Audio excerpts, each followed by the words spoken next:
తెలంగాణలో local fight కి సమయం ఆసన్నమైపోయింది. ఇప్పటికే ప్రభుత్వ వర్గాల్లో ఎన్నికల హడావుడి మొదలైంది. ఏ క్షణమైనా కూడా స్థానిక ఎన్నికలకు షెడ్యూల్ విడుదలయ్యే అవకాశం ఉండడంతో అధికార కాంగ్రెస్ దూకుడు మీద ముందుకు వెళుతోంది. మరి హస్తం పార్టీ అనుకున్నది సాధించగలుగుతుందా?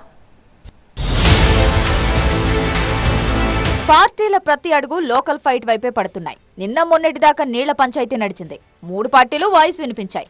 ఇంత రచ్చ జరిగింది స్థానిక పోర్లు పైచేయి కోసమే. బీసీలకు రిజర్వేషన్లపై అధికార ప్రతిపక్షాల మధ్య సవాళ్లు ప్రతి సవాళ్లు నడిచాయి. దాని వెనుక అంతరార్థం కూడా జరగబోయే పల్లెపోరే. వచ్చే అసెంబ్లీ ఎన్నికల్లో టార్గెట్ 100 అంటూ ఇప్పటి నుంచే కౌంట్ డౌన్ మొదలుపెట్టింది అధికార పార్టీ. ఈ పంచాయతీ ఎన్నికలే 2028కి సెమీఫైనల్స్ కాబట్టి జనహిత పాదయాత్రను షురూ చేసి వ్యూహాత్మకంగా ముందుకు వెళ్తోంది. స్థానిక సంస్థల ఎన్నికల్లో గెలిపే ముఖ్యమన్నారు మంత్రి సీతక్క. విభేదాలు పక్కన పెట్టి నేతలంతా విజయం కోసం కలిసికట్టుగా పనిచేయాలన్నారు. గ్రామ స్థాయి నుంచి నాయకులను తయారు చేయాలి. సంక్షేమ పథకాలను ప్రజలకు వివరించాలని నేతలకు సూచించారు. మన లోపాలున్నా మనం సరిదిద్దుకోవాలి. మన ఏమున్నాయనేది ఎంతసేపు ఎదుటోళ్ళ దిక్కు చూపించడం కాదు.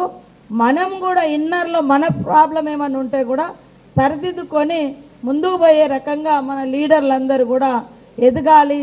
మీరందరూ రాబోయేటువంటి ఎన్నికలలో కూడా అందరూ యాక్టివ్గా పనిచేసి ఎవరెన్ని చేసినా లోకల్ బాడీ ఎలక్షన్స్ లో విజయం కాంగ్రెస్ దే అన్నారు టీపీసీసీ చీఫ్ మహేష్ కుమార్ గౌడ్.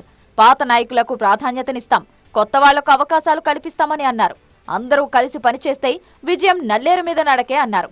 ఎన్నికల్లో గెలిచే వాళ్లకే టికెట్ దక్కుతుందన్నారు. రేపు జరిగే ఎన్నికల్లో చాలా మంది అంటారు కొత్త పాత అని. పాత వారికి ఉండే ప్రమేయము ప్రాముఖ్యత తప్పగా ఉంటుంది. కొత్త వారికి అవకాశాలు కూడా ఉంటాయి. ఇది కాంగ్రెస్ పార్టీ యొక్క సంస్కృతి.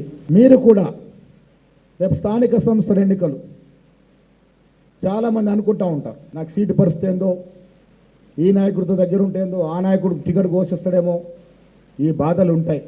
ఏది ఏమైనా ప్రజలుండి గెలుస్తారని నమ్మకం ఉన్నవాడికి, సర్వేలో పేరు వచ్చినవాడికి సీట్లు ఇస్తాం. మొత్తంగా స్థానిక సంస్థల ఎన్నికలను ప్రతిష్టాత్మకంగా తీసుకున్న ప్రభుత్వం గెలిపే లక్ష్యంగా ముందుకు వెళ్తోంది. పాదయాత్రతో సంక్షేమ పథకాలను ప్రజల్లోకి తీసుకువెళ్తోంది. గెలుపు గుర్రాలకే టికెట్లంటోంది. మరి చూడాలి ఫలితం ఎలా ఉండబోతోందో.